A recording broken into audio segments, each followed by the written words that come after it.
अथ देव्यपराधक्षमापनस्तोत्रम्। न मन्त्रं नो यन्त्रं तदपि च न जाने स्तुतिमहो न चाह्वानं ध्यानं तदपि च न जाने स्तुतिकथाः न जाने मुद्रास्ते तदपि च न जाने विलपनं परं जाने मातस्त्वदनुसरणं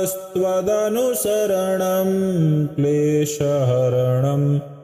विधेरज्ञानेन द्रविणविरहेणालसतया विधेया शक्यत्वा तव चरणयोर्याच्युतिरभूत् तदेतत् क्षन्तव्यं जननि सकलोद्धारिणि शिवे कुपुत्रो जायेत क्वचिदपि कुमाता न भवति पृथिव्यां पुत्रास्ते जननि बहवः सन्ति सरलाः परं तेषां मध्ये विरलतरलोऽहं तव सुतः मदीयोऽयं त्यागः समुचितमिदं नो तव शिवे कुपुत्रो जायेत क्वचिदपि कुमाता न भवति जगन्मातर्मातस्तव चरणसेवा न रचिता न वा दत्तं देवी द्रविणमपि भूयस्तव मया तथापि त्वं स्नेहं मयि निरुपमं यत् प्रकुरुषे कुपुत्रो जायेत क्वचिदपि कुमाता न भवति परित्यक्ता देवा विविधविधसेवाकुलतया मया पञ्चाशीते रधिकमपनीते तु वयसि इदानीं चेन्मातस्तव यदि कृपा नापि भविता निरालम्बोलम्बोदरजननिकं यामि शरणं स्वपाको जल्पाको भवति मधुपाकोपमगिरा निरातङ्कोरङ्को विहरति चिरं कोटिकनकैः तवापर्णे कर्णे विशति मनुवर्णे फलमिदं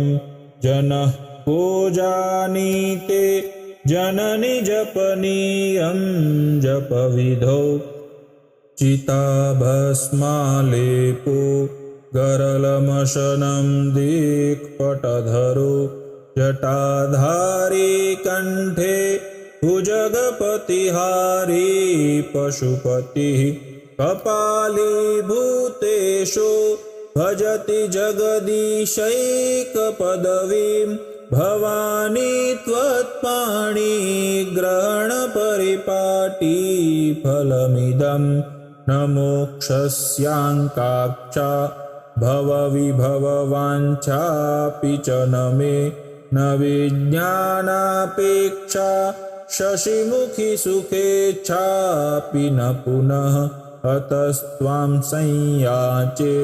जननि जननं यातु मम वै मृडानि रुद्राणि शिव शिव भवानीति जपतः नाराधितासि विधिना विविधोपचारैः किं वृक्षचिन्तनपरैर्न कृतं वचोभिः श्यामे त्वमेव यदि किञ्चन मय्यनाथे तत्से कृपामुचितमम्ब परं तवैव आपत्सु मग्नस्मरणं त्वदीयं करोमि दुर्गे करुणार्णवेशी नैतच्छठत्वं मम भावयेथाः क्षुधा तृषार्ता जननीं स्मरन्ति जगदम्ब विचित्रमत्र किं परिपूर्णा करुणास्ति चेन्मयि अपराधपरम्परापरं न हि माता समुपेक्षते सुतं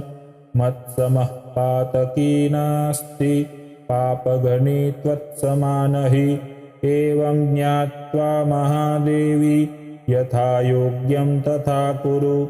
इति श्रीमच्छङ्कराचार्यविरचितं देव्यपराधक्षमापनस्तोत्रं सम्पूर्णम्। ॐ तत्सत्।